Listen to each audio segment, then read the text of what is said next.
예를 들어 몇 달 전에 어떤 마사지 업소를 이용했던 사람이 어느 날 갑자기 경찰로부터 출석 요구 전화를 받을 수 있습니다. 장부 단속으로 이름이나 전화번호가 확인되었다면 일단 5년 이내의 사건이면 공소시효가 남아있으므로 법적 처벌이 가능합니다. 최근 경찰은 이러한 장부 기반 수사 방식을 강화하고 있어서 현장에서는 안 걸리더라도 훗날 수사를 받는 사례가 크게 늘고 있습니다.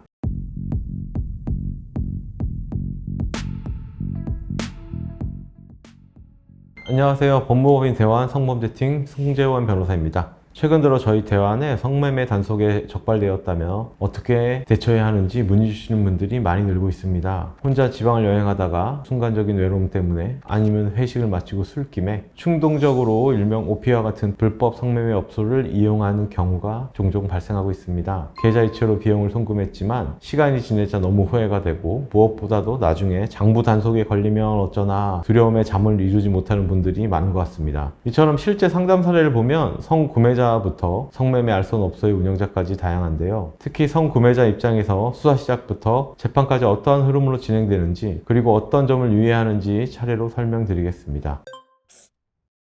보통 성매매 단속은 두 가지 경로로 이루어집니다. 첫째, 인터넷 광고 등을 통해 노골적으로 성매매를 알선하는 이른바 기업형 오피나 유흥 사이트를 단속하는 것입니다. 이러한 경우 경찰은 해당 웹사이트나 광고에 적힌 전화번호를 추적해 업소 위치 운영자를 특정하고 증거를 모아 사전 인지수사를 시작합니다. 영장을 발부받아 관련 장소들을 동시다발적으로 압수수색하는데 이는 업주들이 단속 소식을 듣고 증거인멸을 시도하는 것을 막기 위한 것입니다. 둘째, 겉보기에는 합법적으로 운영되는 것처럼 보이지만 실제로는 은밀히 성매매가 이루어지는 업소에 대한 현장 함정 수사입니다. 경찰관이 일반 손님으로 가장의 업소에 들어가 일정 금액을 더 내면 성 관련 서비스가 가능한지 묻는 등 위장 잠입 수사를 합니다. 이러한 잠입 수사는 최근 대법원에서도 적법한 수사 방법으로 인정될 만큼 활발히 이루어지고 있는데 여성 종업원이 성매매를 제안하는 순간 경찰관은 신분을 밝히며 현행범으로 체포하거나 추가 수사를 시작합니다. 결국 이 두 가지 단속 방식은 모두 핵심 증거를 확보하는 데 초점을 맞춥니다. 영업장부, 일명 성매매 장부, 예약 메모, 대포폰 및 통화기록, CCTV 영상 등이 대표적 증거인데요. 경찰은 장부에 적힌 휴대전화번호를 통신 조회해서 명의를 파악하고 필요한 경우 과거 전력까지 확인합니다. 내부 고발이나 업주들 간의 갈등으로 정보가 새는 경우도 충분히 있을 수 있습니다.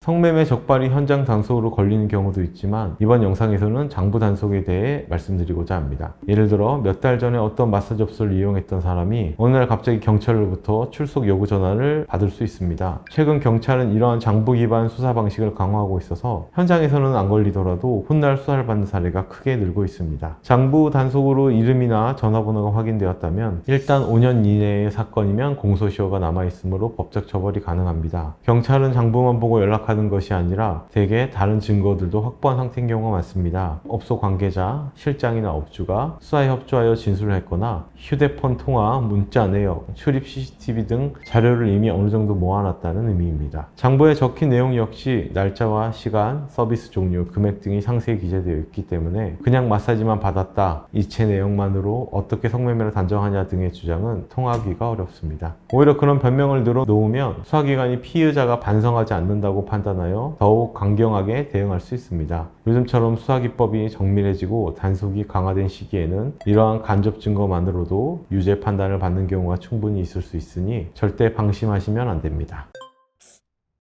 성매매를 한 사람은 법적으로 1년 이하의 징역 또는 300만 원 이하의 벌금, 구류 또는 과료에 처해집니다. 다소 가볍게 느껴질 수 있지만 정식으로 벌금형 이상이 선고되면 전과가 생기고 교육, 수강 명령 등 보완 처분이 따라올 수 있습니다. 예컨대 벌금 100만 원 이상이면 성범죄자로서 신상정보 등록 대상이 될 수도 있습니다. 이는 단순히 벌금을 내고 끝나는 문제가 아니라 직장 취업 제한, 비자 발급 제한, 해외 출입국 심사 등 사회생활 전반에서 불이익이 생길 수 있습니다. 한순간의 잘못으로 사회적 신뢰를 잃지 않으려면 처벌을 피하거나 최소화하는 데 최선을 다해야 합니다. 다행히 성범죄 관련 어떠한 전과도 없는 초범이라면 기소유예 등의 선처 가능성도 있습니다. 과거에는 초범이면 대부분 교육이수 조건부 기소유예로 종결되는 경우가 많았습니다. 그러나 최근 처벌이 강화되면서 초범이라도 여러 차례 이용한 정황이 드러나면 기소유예가 어려워지거나 벌금형으로 기소되는 사례도 늘고 있습니다. 결국 선처를 받을 수 있느냐는 재범 위험성과 반성 정도에 달려 있다고 볼 볼 수 있습니다. 특히 가정이 있거나 사회적 지위가 있는 분의 경우 본인이 크게 반성하고 있고 재발 방지를 위해 노력하고 있다는 점이 소명되면 판사도 양형을 고민하게 됩니다. 반대로 조사 단계에서 거짓말을 하다가 들통나거나 불성실한 태도를 보이면 초범이라도 벌금형 처분으로 넘어갈 수 있습니다. 성매매 단속에 한번 걸리면 법적인 문제를 넘어 직장생활, 가정, 사회적 명예까지 많은 것이 위태로워질 수 있습니다. 초반 대응을 어떻게 하느냐에 따라 결과는 크게 달라질 수 있으니 가벼이 여기지 말고 전문가의 도움으로 철저히 대비하시기 바랍니다. 오늘 말씀드린 내용이 이러한 상황에 처한 분들께 조금이나마 도움이 되었으면 합니다. 시청해 주셔서 감사드립니다. 앞으로도 유익한 법률 정보들을 계속 전달해 드릴 테니 유익하셨다면 좋아요와 구독 부탁드립니다. 감사합니다.